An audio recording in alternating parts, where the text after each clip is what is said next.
Bom dia, galera.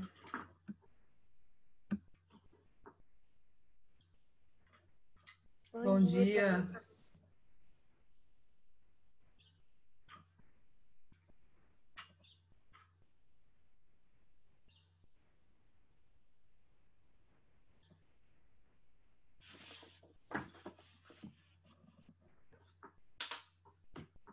Bom dia. Bom dia. Vamos colocar a presença lá no chat para a gente começar a nossa conversa. Vou esperar 2 minutos, tá? Para a gente começar a falar do trabalho e depois entrar no conteúdo, ok?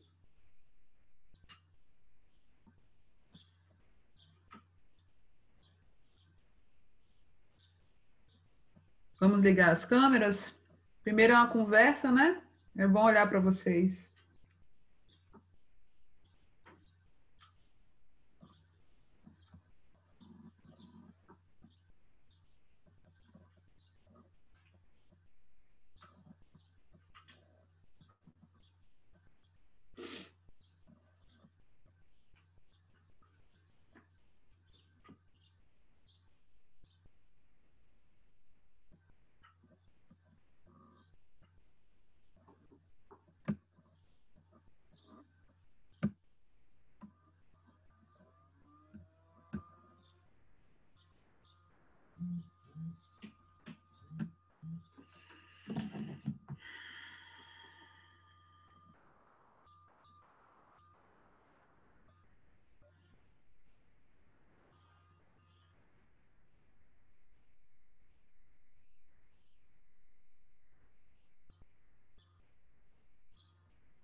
Vamos lá, gente?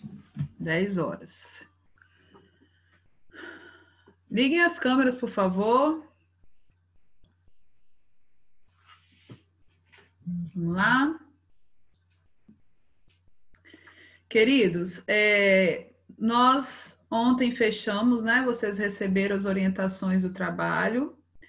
É um trabalho interdisciplinar. As turmas do primeiro ano ficaram com linguagens e humanas, né? Então, eu, professor Clécio, professor Franklin e Kita estaremos com vocês nesse trabalho que teremos aí 2 semanas para poder pensar e organizar. Ei, Luiz, quanto tempo? Eu passei para vocês um documento para que vocês tivessem acesso às principais, né? As 15 epidemias e pandemias maiores da história. Dessas 15, vocês tiveram um tempo razoável para ler? Já tem umas 3 semanas que eu passei lá.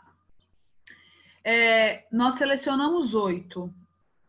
O primeiro A ficou com as pandemias até o século XVII. E o primeiro B com as epidemias ou pandemias a partir do século XIX. Tá? Não tinha como trabalhar as 15, né? Então, nós escolhemos aí 8. O que foi pensado, né? Primeiro, vocês já sabem, porque nós estamos vivendo a diferença entre uma epidemia e uma pandemia, ok? Precisava ser um trabalho que apresentasse características de todas as disciplinas envolvidas, né? Então, eu passei aquele texto, e eu acredito que vocês já tenham lido, né? Para que vocês se aproximassem do tema. Ontem vocês receberam um documento lá no WhatsApp, já com os grupos divididos, né? Para não ter problema, eu usei a lista mesmo de vocês, a sequência da lista, né? E esse trabalho vai ser feito como estamos fazendo tudo, através de videoconferência, através do Zoom, que é o mesmo mecanismo que nós esperamos que vocês usem durante a construção desse trabalho, que precisa ser apresentado por todos os membros do grupo, que no dia da apresentação, obrigatoriamente deverão estar com todas as câmeras ligadas, ok? Esse trabalho precisa falar dos aspectos históricos, geográficos, do movimento, tanto é que uma das coisas que vocês precisam construir é um infográfico com os números da epidemia ou da pandemia que você pegou, né? Que o seu grupo aí foi escalado. Outra coisa que eu acredito que seja interessante ir além daquele documento, óbvio que vocês vão, né? Vão buscar várias referências, até porque tem movimentos aqui da antiguidade que vocês vão precisar buscar outros documentos, né? E apresentar para a gente esses documentos, essas referências. É importante pensar também e avaliar o comportamento da população durante o período em que viveram esse movimento. Da mesma forma como nós estamos avaliando o comportamento da população brasileira hoje, né? Comparar como que era o comportamento deles vivendo esse movimento, ok? Então, vamos lá. No dia 6 de julho, uma semana antes do nosso recesso, vocês receberam um documentozinho, né, uma propaganda no grupo de vocês, do nosso recesso a partir do dia 13. O nosso calendário tinha 2 semanas de recesso, por causa da pandemia nós só teremos uma. Vocês viram isso? Viram, né? Então, o dia 6 é a data da apresentação de vocês. O dia 9 é o dia do fechamento das notas de vocês. Então, tem algumas coisas que a gente precisa lembrar aqui, né? Primeiro, uma coisa que eu falo direto e me deu trabalho, acompanhar as atividades no Alunos Book. E segundo, a partir de hoje, tendo os grupos lá divididos, que vocês se unam para fazer esse trabalho.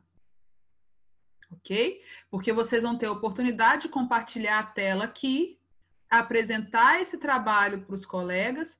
Todos os professores participarão da mesma aula, então, Franklin estará aqui, Clécio estará aqui também, tá? E a Kita. E no final, cada um, individualmente, terá que produzir uma redação. Vocês viram isso lá também? Para poder postar na plataforma e serem avaliados em linguagens também. Então, são 3 momentos. A parte histórica e social da epidemia ou da pandemia que você pegou, o infográfico com os números dessa pandemia ou epidemia e a redação, que somarão aí 10 pontos. Também acompanharam lá no documento, né? Há alguma dúvida ou alguma dificuldade nisso, gente? Vocês acham que terão alguma dificuldade? É difícil fazer reuniões como essa daqui para poder articular a construção do trabalho? Acham sim ou não? Pode falar. Marcela? Oi, quem está falando? Em relação ao trabalho, eu só fiquei meio em dúvida na parte do infográfico, mais ou menos como funciona. Quem está falando? Deixa eu ver. Maria. Oi, Maria. O infográfico é o desenho com os números dessa pandemia. Você vai mostrar a população que foi atingida, a quantidade de pessoas que morreram. Eu vou pedir o Clécio para poder postar o exemplo de infográfico para vocês fazerem no grupo, tá? Mas é aquilo que aparece em boa parte dos materiais que vocês têm de geografia, né? O local que foi atingido, a quantidade de pessoas que moravam na época e a quantidade de pessoas que morreram vítimas da doença, tá? Basicamente isso. Mas aí você vai querer que a gente manda para você ou só explicar aí? Vocês vão apresentar aqui. Tem que estar no computador de vocês para vocês compartilharem. Tá? Então tem que mandar para Marcela. Vai mandar para vocês. Não, vocês vão mostrar aqui. Vocês serão avaliados na apresentação só. Fala. Quantos pontos vale? 10. Tá. Então, no caso, esse infográfico tem que estar no slide. Isso. Tem que estar no slide que você vai apresentar durante o trabalho. Ok. Mais alguma dúvida? Outra coisa que é importante. Fechar a apresentação de vocês. Eu vou estabelecer aqui, junto com o Danilo, 2 aulas, né? porque aí junta história e geografia, né? Podemos colocar 2 aulas seguidas, que vocês apresentem as referências, tá bom? De onde vocês tiraram essas informações, ok? Qualquer dificuldade, lembre que os professores estão disponíveis no WhatsApp para vocês, tá? Pode ir lá no privado, perguntar, que é de interesse de todo mundo que vocês se saiam bem e tenham boas notas, tá, gente? Nesse momento que nós estamos passando. Ok? Mais alguma dúvida? Oi. A gente vai ter quanto tempo de apresentação? Mais ou menos uns 10 minutos. Beleza. Suficiente, né? Sim. E o importante seria que todos falassem, tá, gente? É importante também que vocês organizem isso. A minha sugestão é que através do WhatsApp mesmo, ou vocês fazem um grupo no WhatsApp, né? Organizem quem vai fazer o quê, quem vai apresentar o quê, né? E depois façam uma reunião como essa daqui, usam a mesma plataforma, ensaiam isso. 10 pontos são muitos pontos, né? Marcela, Fica legal. Oi. todo mundo do grupo tem que falar? Sim, é importante, né? Eu Ok. tenho extrema dificuldade de falar. Então, você fica responsável para fazer o infográfico e apresentar o infográfico. Que isso não é difícil, né? Olha, aconteceu em tal lugar, a população era essa, entendeu? Mais alguém? Não? Então, vamos lá, queridos. Capítulo 11, página 48 do material de vocês. Tem 37 presenças no chat, 27 presenças no chat e 34 participantes. Vamos lá colocar a presença.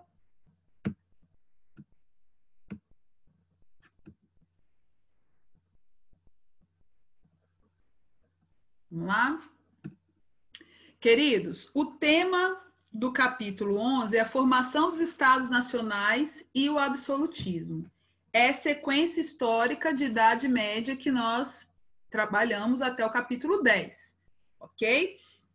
Lá do seu lado esquerdo, tem as expectativas de aprendizagem para o capítulo.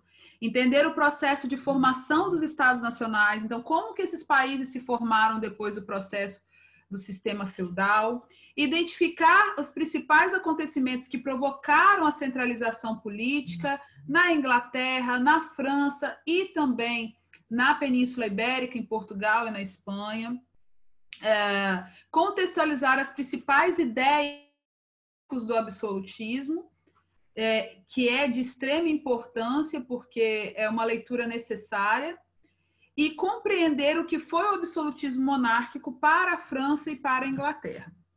Então, vamos recordar aqui onde estávamos.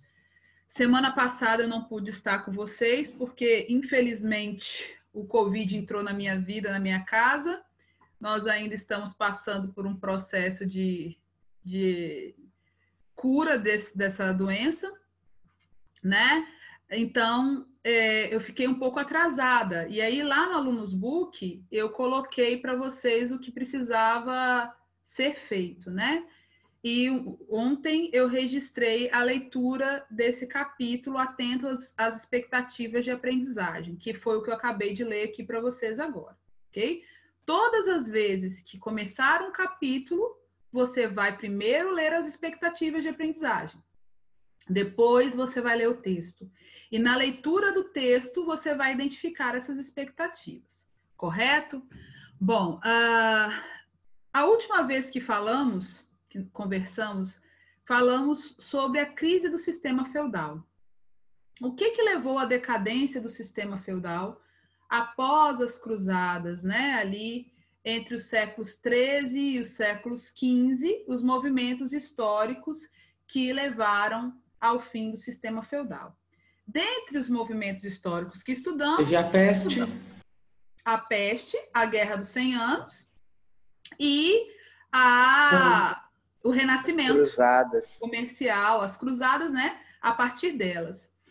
E agora nós vamos avaliar como que foi a reconstrução desses estados. Porque para o surgimento do sistema feudal, houve a descentralização, não foi? o fim dos reinos para a formação dos feudos? Agora nós vamos estudar o retorno, a unificação, a formação desses estados, que aconteceu por conta do financiamento da ajuda da classe social que surge na Baixa Idade Média, a burguesia. É importante você compreender o que foi a burguesia lá e a importância da burguesia em todos os movimentos históricos que nós vamos estudar daqui para frente. Nós estamos na transição da Idade Média para a Idade Moderna, tá? A partir da Guerra dos 100 Anos, que é um movimento do século XIV, né, nós vamos assistir à unificação desses estados, à formação dos estados nacionais, né? E o que foi isso? O que é um estado nacional? É um país. A formação dele após a crise no sistema feudal. E o que é absolutismo? Bom, a palavra já diz, né? Absoluto, total.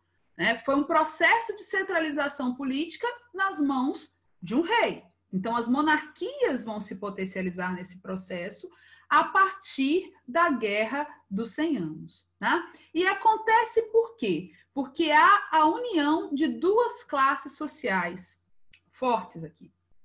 A nobreza, que vai ascendendo com a crise do sistema feudal, né? A alta nobreza, e a burguesia, que é uma classe social que surge na Baixa Idade Média, uma classe social que nasce do renascimento comercial, nos burgos, por isso burguesia, que na Baixa Idade Média vai ditar as regras das relações comerciais, vão ser os banqueiros, vão criar os bancos e vão começar a se potencializar.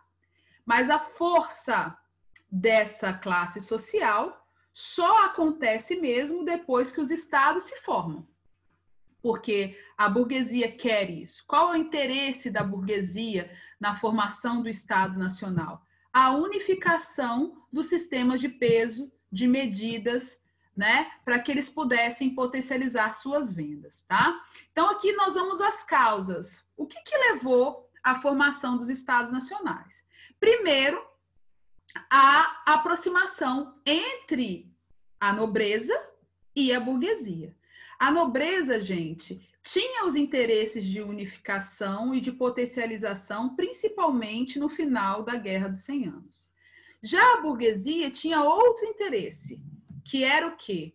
Ter um sistema de peso, medidas e uma moeda, uma padronização da moeda, para que ela pudesse comercializar de forma efetiva, quebrando barreiras e aumentando as relações comerciais.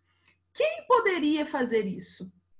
Só um Estado, só um rei, né? Que poderia aí manter toda essa estrutura, tanto na cunhagem de moedas, quanto na formação de sistema de peso e de medidas, que, obviamente, incentivaria o comércio. Outra questão aqui que incentiva a formação dos estados nacionais, que acontece ao mesmo tempo das reformas religiosas, nós vamos ver nos próximos capítulos, é a decadência da igreja, né? Falamos lá na Idade Média, principalmente durante a peste e as cruzadas, que a Igreja Católica começou a sofrer muitos ataques frente à postura que teve nesses dois movimentos, né? Na peste e nas cruzadas. Então, com a diminuição do poder da igreja, nós vamos ver a ascensão da nobreza, principalmente nos territórios onde a reforma protestante acontece no século XVI. Existiram, obviamente, países que permaneceram católicos, como foi o caso de Portugal, da Espanha e da França, né? Mas que existiam outros territórios que adotaram a reforma protestante. E isso causa também ali, né, uma fragilidade para a Igreja Católica. Tem uma partezinha aqui que eu gostaria de analisar com vocês. Ora, durante a Idade Média, o poder estava dividido em 3 esferas. O poder local, exercido pela nobreza medieval, o poder nacional, pelas monarquias, mas como o poder era descentralizado, o monarca não tinha tanta força, né?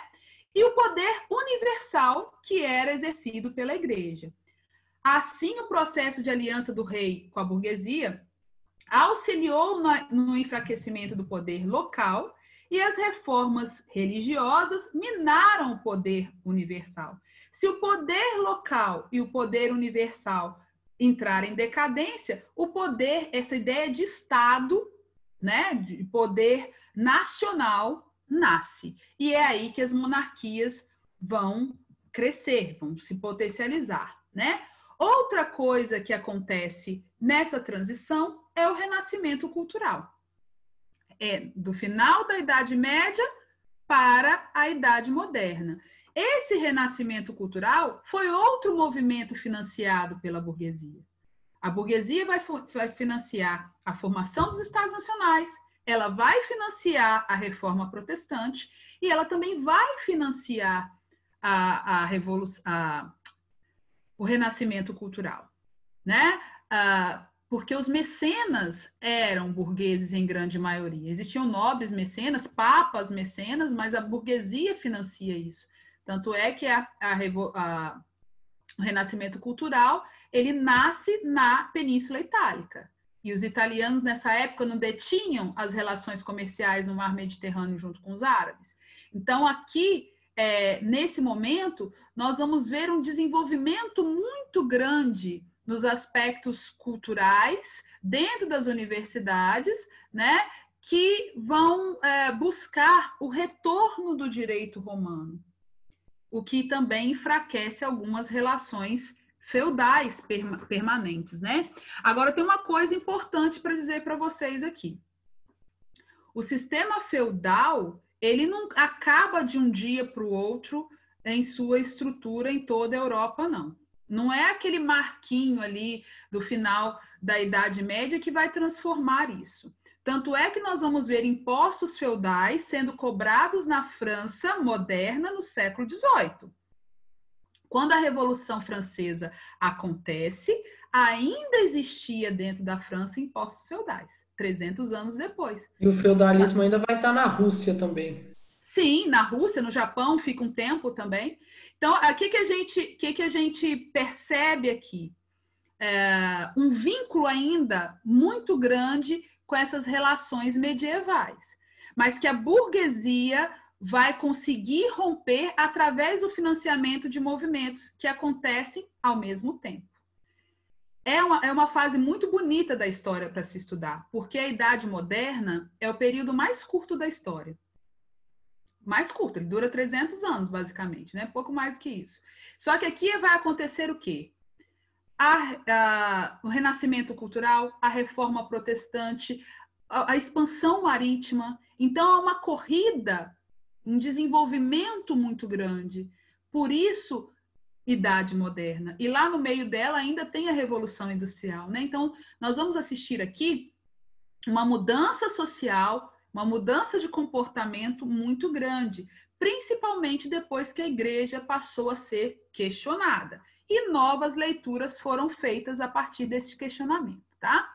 Bom, do ponto de vista social, lá no sistema feudal, a nossa pirâmide era dividida em 3 partes só. Lembra? Os que oravam, os que lutavam e os que trabalhavam. Clero, nobreza e servos.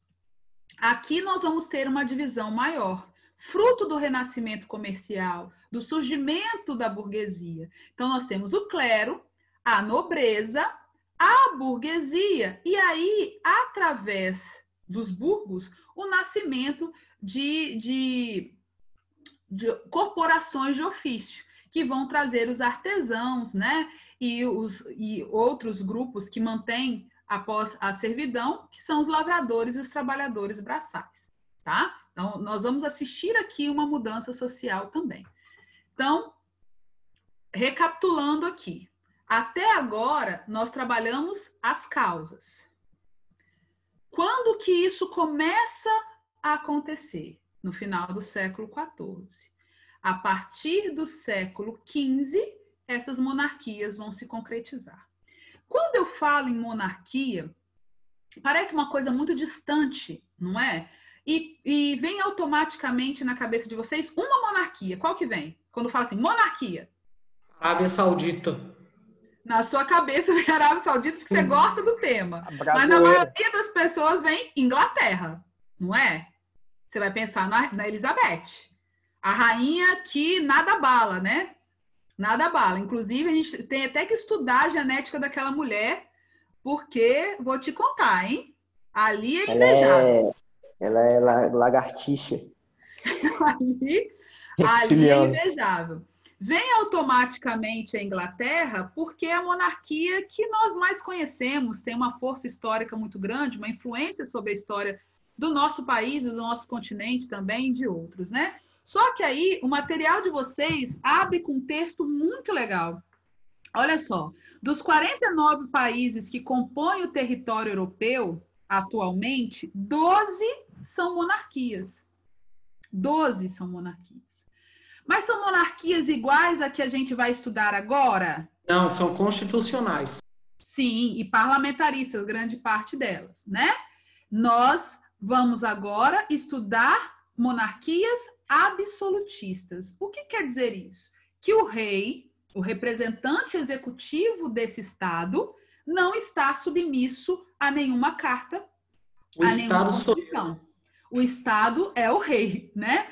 O Estado sou eu. Muito bem, Lucas. Então, a Holanda, a Espanha, a Noruega, a Dinamarca vivem essa realidade num contexto diferente, né? Existe um rei, mas esse rei, essa família, essa dinastia, ela é submissa a uma constituição, a um parlamento. O momento histórico que nós estamos falando aqui foi um movimento histórico de centralização política. Então, essas nobrezas se fortificam através da ascensão da burguesia, colocam em prática aquilo que a burguesia queria, trazem moeda, sistema de peso, sistema de medidas. Aos poucos, nós vamos abandonar o feudalismo e vamos ver nascer o capitalismo. Capitalismo, Marcelo? Não o capitalismo que você conhece. O Isso só vai se consolidar depois da Revolução Francesa. O capitalismo que nós vamos falar agora é o capitalismo mercantil, que é aquele que o Estado intervém nas práticas, entendeu? Não é o que nós vivenciamos hoje. Não é o Brasil, não é o presidente da República que vai decidir o que nós vamos produzir, vender e o valor que nós vamos vender as coisas. Dentro do sistema mercantil, quem decidia tudo era o rei, tá? Então, Marcela, no que isso se baseava? Como que isso durou tanto tempo? 300 anos? Basicamente 300 anos, um pouco mais, né? De onde surgiu? Como que eles conseguiram ficar tanto tempo no poder? Bom, primeiro, a princípio, a burguesia via vantagem nisso, então ela vai apoiar. Essas monarquias vão ascender com o apoio da burguesia. Só lá no século XVII que a burguesia vai acabar com tudo. A burguesia fala assim, epa, parou. Agora chegou a nossa vez. Como eu disse para vocês, presta atenção nessa tal de burguesia, que é ela que vai mandar em tudo. Até hoje é assim, tá, galera? Não é diferente, não. Mas surgiram teorias que defendiam o Estado absoluto. Pessoas que dedicaram a vida a escrever textos que defendiam um Estado onde não existisse uma Constituição. Onde aquela teoria do divino lá, que eu não lembro o nome dela. Também, teoria do direito divino dos reis. Mas nós não vamos começar por ele, não. Nós vamos começar por Maquiavel. Tá? O primeiro teórico. Gente, vou falar uma coisa para vocês. Maquiavel escreveu suas obras nos séculos XVI e XVII, na transição ali. Só que eu digo uma coisa para vocês. Se você pegar o livro dele, O Príncipe, e ler hoje, você vai achar que ele escreveu esse livro há 2 meses atrás. Há 2 meses atrás. Tanto é que Maquiavel, ele não foi só um teórico, ele virou um adjetivo. O que é uma pessoa maquiavélica? Define para mim aí. Ai, fulano é maquiavélico. O que é isso? Dá a impressão de que é uma pessoa má. Má? Uma pessoa má que fica É isso que as planejando pessoas umas coisas lá, pensam, né? nada a ver. Uma pessoa maquiavélica, gente, é uma pessoa que faz qualquer coisa para atingir os seus objetivos. Nem que para isso ela tenha que passar por cima de um pai, Por da isso, mãe, do irmão. a frase dele. Sim, a frase fins dele. justificam os Os meios. fins justificam os meios. Então, olha só. No livro O Príncipe de Maquiavel, que é leitura obrigatória para quase todos os cursos, principalmente na área de humanas, é um livro pequeno, tá? Ele ensina como que um monarca tem que se comportar.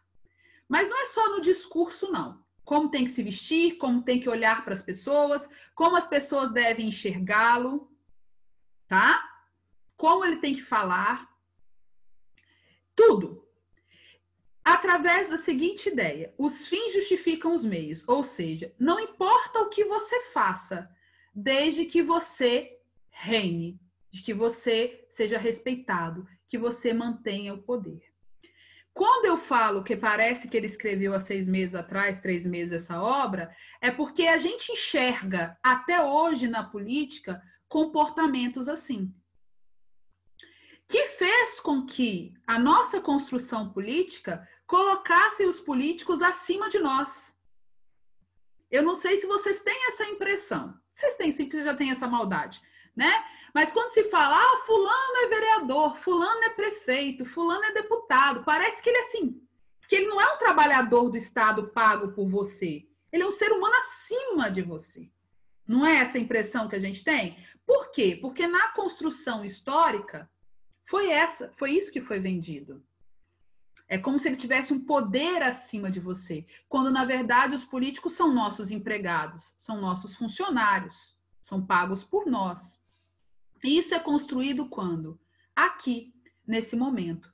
Então, Maquiavel, ele acreditava nisso, que você deve chegar ao poder e manter-se no poder, seja por meio de forma lícita ou ilícita, ou seja, fazendo o correto ou fazendo errado. Tá? O próximo teórico, que eu não gosto muito dele, não, nós vamos... na verdade, tudo que defende o absolutismo eu não gosto, mas algumas teorias me incomodam um pouco mais. Thomas Hobbes é um cara que me incomoda muito. Por que que ele me incomoda muito? Porque ele defende um Estado centralizador com a seguinte ideia. Nós, em nosso estado natural, ou seja, você saiu da sua mãe cruel e vingativo. Nós somos assim por natureza, de acordo com ele. Olha, ele era matemático, ele era filósofo. Então, de acordo com o pensamento dele, se eu nasci cruel e vingativo, eu preciso de um Estado que me controle. Então, o que Thomas Hobbes defende? Jesus o céu. Que o Estado use todos os instrumentos possíveis para nos controlar. Porque se isso não acontecer, nós nos destruiremos. Olha a frase dele. O homem é o lobo do homem. O que vocês acham? Eu acho meio estranho isso. Meio parangolé, meio doidão. Gostei não. Eu acho impressionante esse pensamento, quem tem esse pensamento. Mas ele não nota que o Estado tem gente também que é ruim? Pois é. Não, na verdade, quando ele fala assim, ele está falando de todo mundo, né? De todo mundo. Então, Então é uma contradição. Muita contradição. Muita contradição. E isso é uma contradição em vários fatores. Tanto é que lá no século XVIII, Jacques Rousseau vai bater de frente com ele. Vai falar assim, olha, 300 anos depois quase. Olha só, o homem não nasce mal. É a sociedade que o corrompe. O homem nasce bom por natureza. Só que aí ele vai conhecer os outros homens. Ele vai conhecer o dinheiro, o poder, a política. E é aí que ele vai se transformar. O consumo. Mas aqui, Thomas Hobbes usa essa ideia. que se nós não tivermos um controle do Estado, nós iríamos nos destruir. Agora eu gostaria que vocês reconhecessem quais são os instrumentos de controle do Estado. O Estado te controla. O Estado me controla. Polícia. Polícia, mais o quê? Leis. As leis. A Constituição, mais o quê? Os impostos, né? Porque eles sabem quanto que eu ganho, onde eu vou gastar. Agora, tem outro que vocês fazem parte e não sabem, ou esqueceram. A escola. Você é obrigado a estar nela dos 4 anos de idade aos 18 anos de idade. A lei diz isso. Seus pais não têm a liberdade de educá-los em casa. A responsabilidade da sua educação é compartilhada com o Estado. Isso é constitucional. Está escrito lá.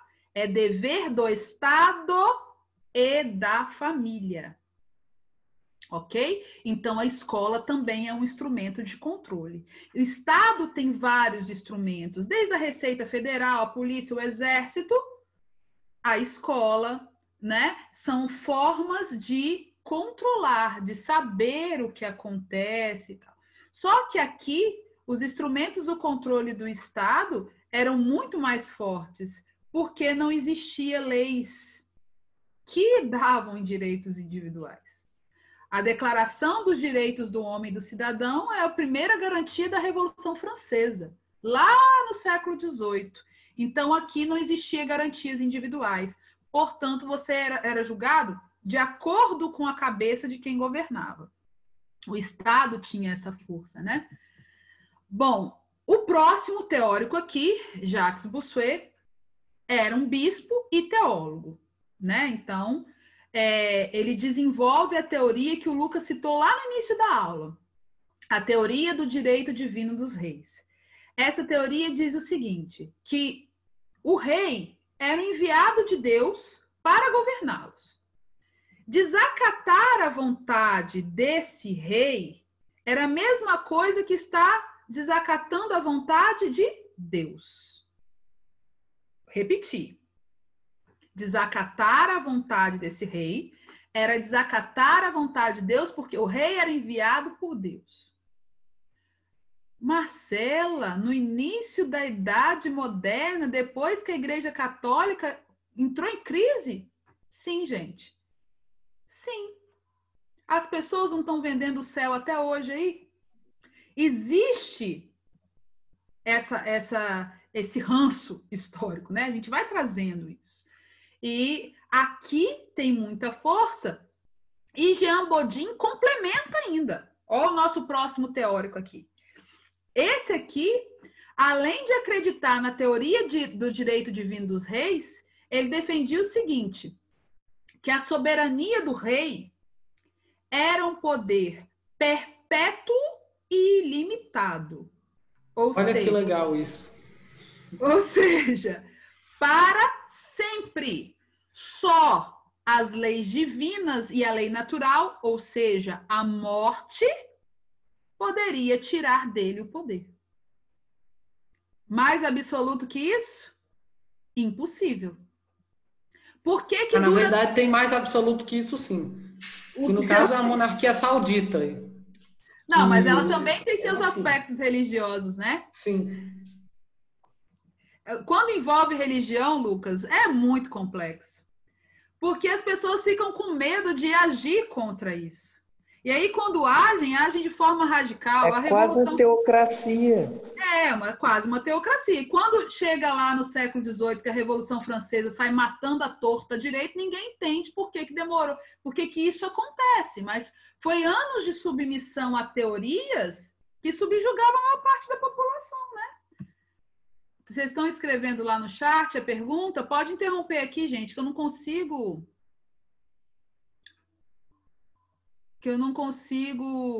obrigada. Acompanhar. Então, isso tudo acontece dessa forma porque uniu duas coisas, né? Uniu a crença religiosa, que ainda era muito forte, e a necessidade da burguesia em concretizar os seus anseios. Só que, olha só, a burguesia vai colocar lá no poder.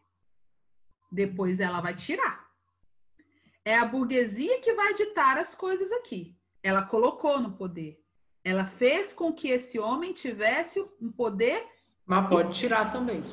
Mas ela vai tirar. E quando ela começa a tirar? Lá no século XVII, na Inglaterra, ela vai começar a tirar. E esse tirar vai atingir uma radicalidade imensa, que nós vamos ver nos próximos capítulos. Nós temos 5 minutos, né? Eu só vou entrar aqui no próximo ponto. Opa! O que aconteceu? Uai. Peraí. Sumiu aqui. Apagou para vocês? Sim. Sim. Uai, Clique em gente. apresentação de slide. Eu vou clicar de novo. Peraí que eu vou sair. Vou entrar de novo. Uai, fechou. Ah, não, tá aqui. Uai, sumiu tudo.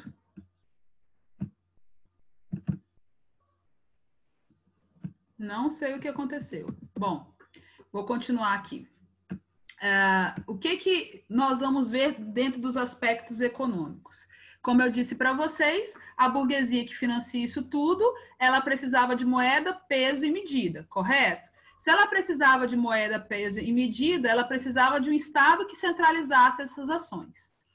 Então, aos poucos, nós vamos abandonar os aspectos feudais, e isso começa a partir das cruzadas, ok?